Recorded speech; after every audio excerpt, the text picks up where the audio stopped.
नमस्कार, India voice देख रहे हैं आप। मैं हूं आपके साथ रिया डंगवाल। देवभूमि समाचार में आपका स्वागत है। बुलेटिन की शुरुआत करेंगे देवभूमि उत्तराखंड की खबरों के साथ। देहरादून से बड़ी खबर, सीएम पुष्कर सिंह धामी की एक और नई पहल। दंगाइयों से क्षतिपूर्ति वसूलने का रास्ता साफ हो गया है। उत्तराखंड लोक एवं निजी संपत्ति क्षति वसूली विधेयक को राजभवन से मंजूरी मिल गई है। जी हां, राजभवन से इस विधेयक को मंजूरी मिल गई है, यानी अब ये कानून बन पाएगा। उपद्रव करने वालों पर अब सख्त कार्रवाई होगी। सार्वजनिक और निजी संपत्ति को नुकसान पहुंचाने वालों से वसूली की जाएगी। तो ये बड़ी खबर आप सभी को बता दें, राजभवन से एक और विधेयक को मंजूरी मिल गई है। सीएम पुष्कर सिंह धामी की एक और नई पहल, दंगाइयों से क्षतिपूर्ति वसूलने का रास्ता साफ हो गया है।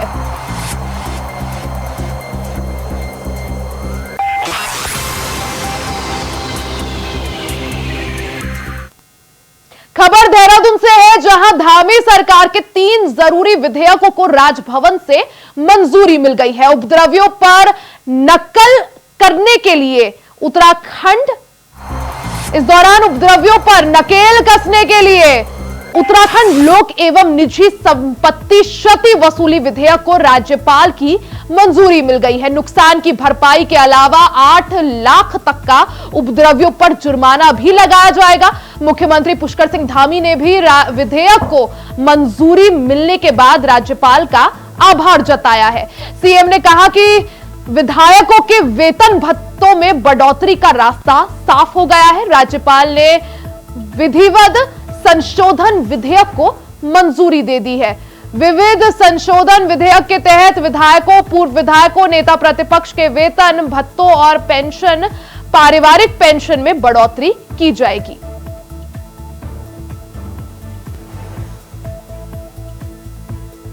ज्यादा जानकारी के लिए सीधा रुख कर लेते हैं संवाददाता अभय कैंतुरा का। अभय, क्योंकि धामी सरकार के 3 महत्वपूर्ण बिल को आज राजभवन की भी मंजूरी मिल गई है, क्या कुछ जानकारी इसको लेकर?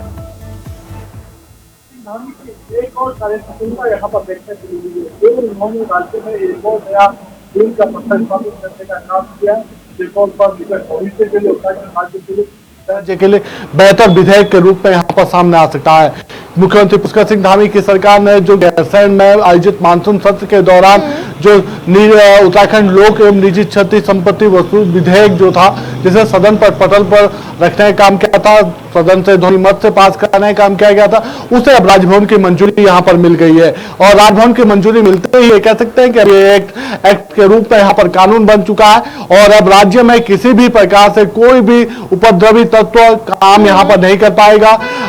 धरना प्रदर्शन आंदोलन की आड़ में जो निजी संपत्तियों को जो क्षति पहुंचाने का काम किया जाता था, वो अब यहाँ पर नहीं हो पाएगा। ऐसे लोगों के खिलाफ सख्त सख्त कड़ी कार्रवाई होने का जो कानूनी रास्ता था वो साफ यहाँ पर हो चुका है। यानी उपद्रवियों के खिलाफ कानूनी कार्रवाई भी होगी, उनके ऊपर जुर्माना भी लगेगा और जो निजी संपत्ति का जो नुकसान हुआ है उस नुकसान की भरपाई उस व्यक्ति से यहाँ पर की जाएगी। यानी उस उपद्रवी जो व्यक्ति है उसकी जो संपत्ति है उस संपत्ति की वसूली से उसकी वसूली यहाँ पर हो पाएगी। तो ये समझा जा सकता है कि धामी सरकार ने एक और बड़ा कारनामा, एक और ऐसा नियम उत्तराखंड राज्य के लिए लागू किया जो राज्य के हित में कहा जा सकता है और आने वाले निकट भविष्य के लिए राज्य में एक मील का पत्थर भी साबित होगा। जी बिल्कुल अभय, एक तरफ लोक एवं निजी संपत्ति क्षति वसूली विधेयक है जिसको आज राज्यपाल की मंजूरी मिल गई है, जिसके बाद जैसा आपने भी कहा अब कानून ये बन चुका है और उत्तराखंड में लागू भी। क्या माना जाए, इसी के साथ ये लागू हो जाएगा या थोड़ा और इंतजार इसके लिए? नहीं, बिल्कुल अब ये कह सकते हैं कि राजभवन की मंजूरी मिलते ही इसका शासनादेश यहाँ पर ये कह सकते हैं कि जो अधिसूचना जो होती है, गजट नोटिफिकेशन होता है, वो यहाँ पर जारी हो जाएगा और उसकी उम्मीद है कि आज या कल में ये गजट नोटिफिकेशन यहाँ पर जारी हो जाएगा और उसके बाद ये कानून का प्रारूप यहाँ पर बन जाएगा। यानी एक और कानून, सख्त कानून उत्तराखंड राज्य में लागू हो जाएगा। ये कानून राज्य के हित के लिए कहा जा सकता है। बात हो या फिर उत्तराखंड लोक एवं निजी संपत्ति क्षति वसूली विधेयक की बात हो या फिर दूसरी तरफ जिस तरह से विधायकों, पूर्व विधायकों के वेतन बढ़ोतरी का, ये 3 बिल आज राजभवन से मंजूर हो गए हैं। जैसा आपने भी कहा, नोटिफिकेशन जैसे ही जारी होगा ये कानून का रूप ले लेंगे उत्तराखंड में। वहीं लोगों के अगर रिएक्शन की बात करें, इन तीनों ही कानूनों को लेकर लोगों के बीच कैसा रिएक्शन देखने को मिल रहा है? देखिए, जो क्षति संपत्ति जो वसूली विधेयक है, इस विधेयक को लेकर आम जनता भी काफी खुश नजर यहाँ पर आ पा रही है, क्योंकि जनता को सबसे ज्यादा परेशानियों का सामना आंदोलन के दौरान करना पड़ता था। जिस तरह से पिछले दिनों ये कह सकते हैं कि विगत वर्ष में जो हल्द्वानी में जो वनपुरा का जो आंदोलन हुआ था, उसमें जिस प्रकार से तोड़फोड़ वहां पर हुई थी, उपद्रवी तत्वों के द्वारा गाड़ियों को नुकसान पहुंचाने का काम किया गया था, लोगों की जो निजी संपत्ति थी उसको क्षति पहुंचाई गई थी, तो उस दौरान भारी नुकसान वहां पर देखने को मिला था। इससे पहले भी ये कह सकते हैं काराडूंगी में सब चीजें वहां पर देखने को मिली थी। देहरादून में भी आंदोलनों के दौरान ये कह सकते हैं कि कई ऐसी चीजें यहां पर देखने को मिली थी, चाहे वो बेरोजगार युवाओं के द्वारा जो पथराव वहां पर किया गया था, जिस पर पुलिस ने लाठीचार्ज यहां पर किया था, उस दौरान भी निजी संपत्तियों को काफी नुकसान यहां पर हुआ था। तो ऐसे में उसकी भरपाई कैसे यहां पर की जा सकती थी? उपद्रवियों को पकड़ना पुलिस के लिए आसान तो था, लेकिन जो संपत्ति का जो नुकसान हुआ, उस नुकसान की भरपाई किस रूप में की जा सकती थी, यह सबसे बड़ा सवाल यहां पर सरकार के सामने खड़ा था। कानून इस सब चीजों को लेकर बेबस नजर आता था, लेकिन अब इस विधेयक के लागू हो जाने से, सीधे तौर पर एक कानून बन जाने से उसका रास्ता यहां पर साफ हो चुका है। यानी जो उपद्रवी तत्व होंगे उनको पुलिस पकड़ने का काम करेगी, जो निजी संपत्ति का जो नुकसान भी अब है, उपद्रवी जो होंगे वो भी 10 बार सोचेंगे ऐसा कुछ काम करने से पहले, अगर ये कानून लागू होता है, क्योंकि उन्हें अच्छे से पता होगा अगर सरकारी या किसी की भी निजी संपत्ति को नुकसान पहुंचाते हैं तो उसकी भरपाई उन्हीं के पैसों से होगी। बिल्कुल, ये समझा जा सकता है कि उन्हें सख्त सजा तो यहाँ पर मिलेगी, पुलिस के द्वारा उन्हें कड़ी से कड़ी सजा तो देने का काम किया जाएगा, लेकिन 8 लाख रुपए का एक जुर्माना उनके ऊपर यहाँ पर लगाया जाएगा, जो उनके लिए एक बड़ा सबक यहाँ पर होगा। और अब इस कानून बन जाने के बाद जो ऐसे उपद्रवी तत्व होंगे जो आंदोलन की आड़ में निजी संपत्तियों को नुकसान पहुंचाने का खेल यहाँ पर रचते थे, वो बड़े सतर्क होते हुए नजर आएंगे, यानी उनके लिए परेशानी बढ़ती हुई नजर आएगी। दूसरा, जो संपत्ति का नुकसान होता था वो उस उपद्रवियों से जो जुर्माना वसूला जाएगा उसके माध्यम से उसकी भरपाई यहां पर सरकार कर पाएगी। दूसरा, जो विधेयक सरकार की तरफ से विविध संशोधन विधेयक जो यहां पर पास किया गया था गैरसैंण सत्र के दौरान, उसको भी राजभवन की मंजूरी यहां पर मिल गई है। यानी अब जो विधायकों, पूर्व विधायकों, नेता प्रतिपक्ष जो सदन के सदस्य होते थे, उन सभी के वेतन बढ़ोतरी का जो रास्ता था वह साफ यहां पर हो गया। इस विधेयक को राजभवन की मंजूरी मिलने के बाद कह सकते हैं कि हर विधायक की यहां पर वेतन में बढ़ोतरी यहां पर हो पाई है। जो पूर्व विधायक थे उनकी, लेकिन इस विधेयक को लेकर हमें कई तरह की जो है राजनीति भी हो रही थी, कई तरह की बयानबाजी भी विपक्ष की तरफ से आ रही थी। अब अगर इस विधेयक की बात करें, क्योंकि कानून बनने वाला है, अब कैसा रिएक्शन? बिल्कुल, ये कह सकते हैं कि राजनेता बड़े खुश नजर यहाँ पर आ रहे हैं। जो विधानसभा का जो सदस्य है, सभी सदस्य सरकार की इस विधेयक से बड़े संतुष्ट यहाँ पर नजर आ रहे हैं, चाहे वो पक्ष का हो या विपक्ष का हो, सभी विधायक यहाँ पर खुश नजर आ रहे हैं। ये कहा जा सकता है कि गैरसैंण का जो सत्र, इस बार मानसून का जो सत्र वहां पर आयोजित हुआ, ये विधायकों की वेतन बढ़ोतरी के लिए भी यहाँ पर जाना जाएगा, क्योंकि इस राज्यपाल की मंजूरी मिलते ही ये कह सकते हैं कि हर विधायक की जो सैलरी होती थी, जो प्रतिमाओं में मिलती थी, जो उनको भत्ते यहाँ पर मिलते थे, उन भत्तों में लगभग 20% से ज्यादा का इजाफा यहाँ पर हुआ है। यानी हर विधायक के सैलरी वेतन बढ़ोतरी में अगर देखा जाए तो अब उन्हें लगभग 4 लाख रुपए तक का यहाँ पर जो भत्ते या दूसरी जो सुविधाएं मिलती थी वो उस रूप में उन्हें मिलना शुरू हो जाएंगे। तो ये समझा जा सकता है कि सरकार के इस निर्णय से जो सदन के जो सदस्य है वो काफी खुश यहाँ पर नजर आ रहे हैं, लेकिन आम जनता सरकार के निर्णय से संतुष्ट नजर नहीं है, क्योंकि उनका कहना है कि उत्तराखंड राज्य सीमित संसाधनों का राज्य है। यहाँ पर पहले से ही हर व्यक्ति ये कह सकते हैं कि राज्य का जो हर वासी है वो 80 से 90 हजार रुपए के कर्ज पर यहाँ पर डूबा हुआ है। तो ऐसे में समझा जा सकता है कि जब राज्य कर्ज में डूबा हुआ हो तो फिर विधायकों के या माननीयों के वेतन बढ़ोतरी का जो निर्णय सरकार की तरफ से लिया गया वो उचित नहीं समझा जा सकता है। राज्य में जब आपदा जैसी बड़ी नुकसान यहाँ पर हुए हों तो ऐसे में विधायकों के वेतन बढ़ोतरी पर का विधेयक सरकार के द्वारा सदन में लाना और सदस्यों के किसी भी प्रकार से उस पर आपत्ति न जाहिर करना सीधे तौर पर एक सियासत का खेल समझा जा सकता है। जनता इन सब चीजों से नाराज होती नजर यहाँ पर आ रही है, लेकिन अब ये कहा जा सकता है कि जो जनता की नाराजगी है वो अलग यहाँ पर रखी जा सकती है। लेकिन अब राजभवन से इस विधेयक को राजभवन से 3 नए विधेयक को मंजूरी मिल गई है, जो कि अब नोटिफिकेशन जारी होने के बाद कानून का रूप उत्तराखंड में ले लेंगे। अब बहुत बहुत शुक्रिया जानकारी के लिए।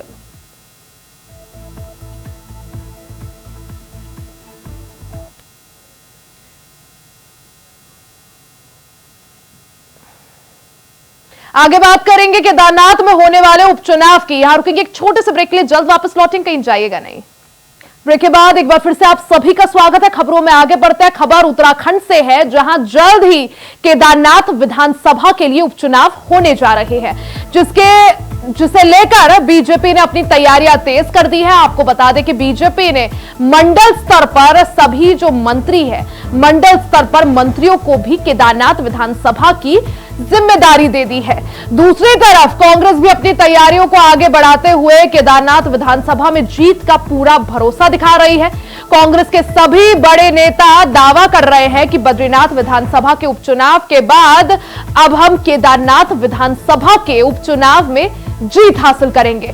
वहीं कांग्रेस के इस विश्वास के बीच प्रदेश कैबिनेट मंत्री डॉक्टर प्रेमचंद अग्रवाल ने कहा कि कांग्रेस पर इस दौरान उन्होंने तंज कसते हुए कहा कि कांग्रेस को अपनी जमीन की हकीकत पता चल जाएगी।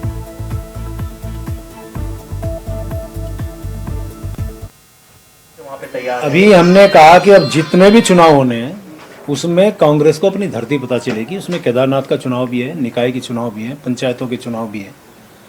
यानी कि मैं ये कह सकता हूँ कि अब हम किसी भी चुनाव के लिए भारतीय जनता पार्टी तैयार है। हम अपने उस तैयारी को संगठनात्मक दृष्टि से तो मैं कह रहा हूँ, अपने प्रदेश की सरकार, माननीय केंद्र के हमारे सरकार, जिसमें माननीय हमारे प्रधानमंत्री आदरणीय मोदी जी के काम के आधार पे मैं बात कर रहा हूँ। क्योंकि आज जनता जिस प्रकार से हमें आशीर्वाद दे रही है, जिस प्रकार से हमारी बात को स्वीकार कर रही है, तो वो एक आधार बनता है चुनाव में जाने का और उसमें लड़ने का और साथ में उसमें जीतने का। उत्तराखंड कांग्रेस के द्वारा निकाली गई केदारनाथ प्रतिष्ठा यात्रा पर उत्तराखंड बीजेपी ने निशाना साधा है।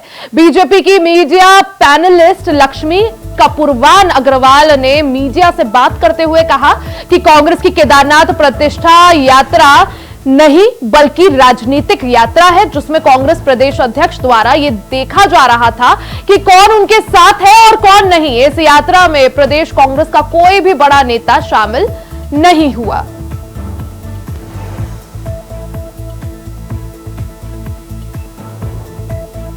कांग्रेस एक रही कब? कांग्रेस तो खेमों में बटी हुई है।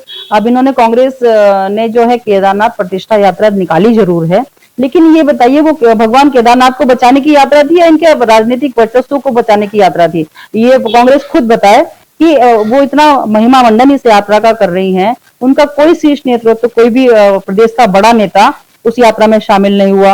और सबसे बड़ी बात यह कि ये तो प्रदेश अध्यक्ष खुद मान चुके हैं कांग्रेस के कि ये यात्रा धार्मिक यात्रा न होकर राजनीतिक यात्रा थी, किसी कुछ व्यक्तियों को जो है राजनीतिक लाभ पहुंचाने के लिए यात्रा थी। उन्होंने खुद माना है अपने इंटरव्यू में।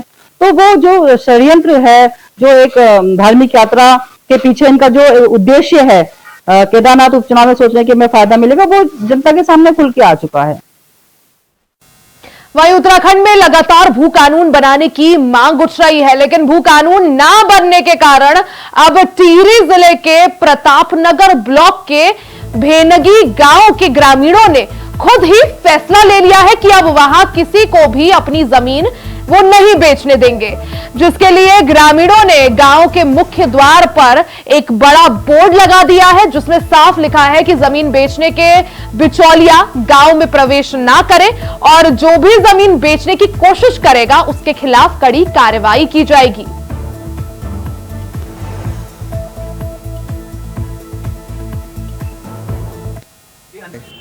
ये मामला था कि बाहर के लोग जो हैं बिचौलों के दलाल में फंस करके और एक गांव की ज़मीन खरीद रहे हैं इधर उधर झील के इस पार पे। सबकी निगाहें हैं। मेरा अनुरोध है सबसे कि वो अपनी ज़मीन न बेचे, किसी भी प्रकार से बाहरी लोगों को ज़मीन न बेचे। और बाहरी लोगों को भी मेरी चेतावनी है, अगर वो आते हैं तो उनको विरोध किया जाएगा, उनको गाँव में घुसने नहीं दिया जाएगा। और जो गाँव के लोग भी जो है ज़मीन बेच रहे हैं उनका सामाजिक बहिष्कार किया जाएगा। मेरा सबसे विनम्र निवेदन है कि आने वाली पीढ़ी हमें माफ़ नहीं कर सकती। हम अपनी ज़मीन को अगर बेचने लग जाएंगे तो हमारे नाती जो है बेघर हो जाएंगे। इसलिए मेरा सबसे अनुरोध है कि गांव की ज़मीन न बेचें। ठीक, ज़्यादा किसी को है तो लोकल को अगर मकान बनाना अगर खरीद फरोख्त करनी है तो लोकल में वो अपना वो कर सकते हैं, लेकिन बाहरी लोगों को बिल्कुल जो है ज़मीन न दें। हाँ सब होने लगे। आज हमारी आदर्श ग्राम सभा लिंगी में जो कि रैका पड़ता जिसमें ज्यादा जानकारी के लिए सीधा रुख कर लेते हैं संवाददाता अरविंद नौटियाल का। अरविंद, जहां लंबे समय से प्रदेश के लोग भू कानून की मांग कर रहे हैं, लेकिन सरकार के कानों में अभी तक ये मांग नहीं पड़ पाई है, ना ही सरकार इस कड़ी में कोई महत्वपूर्ण या ठोस कदम उठाती हुई नजर नहीं आ रही है। वहीं टिहरी से ये पूरा मामला, क्या कुछ ये मामला है जहां टिहरी के एक गांव के लोग खुद भू कानून की मांग को देखते हुए उन्होंने गांव के बाहर एक बोर्ड लगाया है? जी, क्योंकि इस समय जो उत्तराखंड का टिहरी जिला एक ऐसा जिला है कि जहां पर जो बाहर के जो लोग हैं जिन्होंने 75% जमीन लोग ग्रामीणों से खरीद ली है और अब यहाँ पर अपना बिजनेस शुरू करना चाह रहे हैं। आपको बता दूं कि जो टिहरी झील है एशिया की सबसे बड़ी झील है और यहाँ पर 1200 करोड़ रुपए का निवेश हो रहा है और इसी को लेकर जो बाहर के लोग हैं उनकी नजर यहाँ पर अपने बिजनेस जमाने को लेके है, जो औने पौने दामों पर गांव के गरीब लोगों की जमीन खरीद रहे हैं। तो इसमें कहीं ना कहीं भू माफिया हैं वो संलिप्त हैं और संलिप्त भू माफिया हैं वो गांव के लोगों से जमीन औने पौने दाम पर खरीद कर जो बाहरी लोग हैं उन्हें ऊंचे दामों पर बेच देते हैं।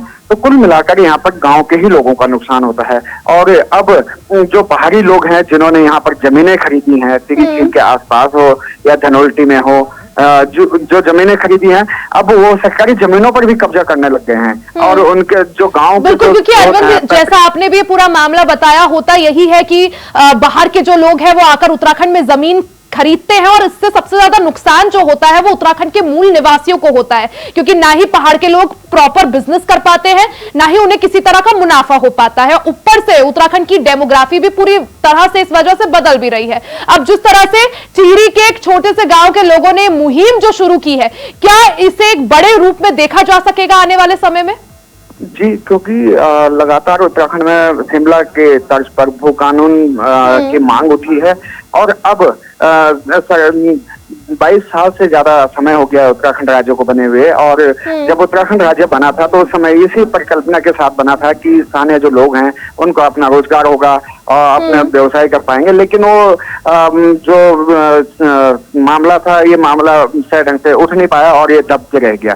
तो अब जब भू कानून लागू नहीं हुआ है तो अब गांव के लोगों ने खुद ही एक मुहिम शुरू कर दी है कि गांव के बाहर एक बोर्ड लगा दिया है और जो टिहरी झील से सटा हुआ ये गांव है भेनगी और यहाँ पर एक बोर्ड लगा दिया है और साफ साफ निर्देश दे दिए हैं कि जो भी भू माफिया हो या जमीन खरीदने वाला हो या बिचौलिया हो, अगर वो जमीन बेचने का काम करता है तो उसके खिलाफ कड़ी कार्रवाई की जाएगी और साथ ही जो जमीन बेचने वाला व्यक्ति भी है तो उसका सामाजिक बहिष्कार किया जाएगा। यानी कुल मिलाकर उत्तराखंड के टिहरी जिले से ये जो मांग उठी है ये अपने आप में एक सराहनीय मांग है और अब इसी के तर्ज पर अब जो टिहरी जिले के और गांव हैं वो भी इस प्रेरणा लेने लग गए हैं और कई ऐसे गांव हैं जिन्होंने अपने गांव में जमीन न देने की मांग कर दी है और अब साफ साफ कह दिया है कि जो गांव का मुख्य द्वार है वहां पर बोर्ड लगाकर कह दिया है कि अब कोई भी बिचौलिया जिस तरह से हालांकि लंबे समय से उत्तराखंड के जो स्थानीय निवासी हैं वो सशक्त भू कानून की मांग कर रहे हैं, हालांकि सरकार के कानों तक ये बात अभी तक नहीं पहुंची है, ना ही सरकार ने कोई ठोस कदम उठाया है, लेकिन जो लोग हैं अब उन्होंने अपने तरीके से मुहिम छेड़ दी है, शुरू कर दी है। अरविंद, बहुत बहुत शुक्रिया जानकारी के लिए। वहीं देहरादून में पुलिस ने पलटन बाजार और उसके आसपास के क्षेत्रों में सत्यापन अभियान चलाया। इस दौरान पुलिस की अलग अलग टीमों द्वारा घंटा घर से पलटन बाजार, तहसील चौक, गांधी रोड और मोती बाजार इलाके में सत्यापन अभियान चलाया गया, जिसमें बाहरी राज्यों से आकर दुकानों में काम करने वाले लोगों का सत्यापन किया गया। अभियान के दौरान पुलिस ने बिना सत्यापन के काम करने वाले और बाजार में संदिग्ध रूप से घूम रहे कुल 58 लोगों को हिरासत में लिया। पुलिस ने सभी को थाने ले जाकर उनका सत्यापन कराया।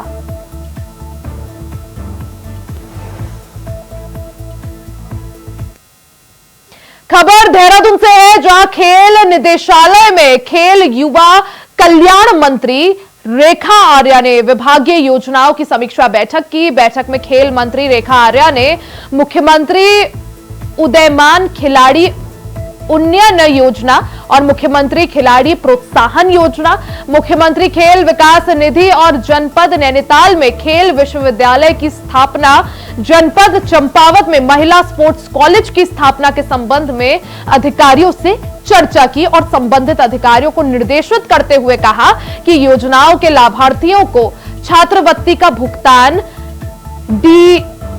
डीबीटी से 1 अक्टूबर तक किया जाए।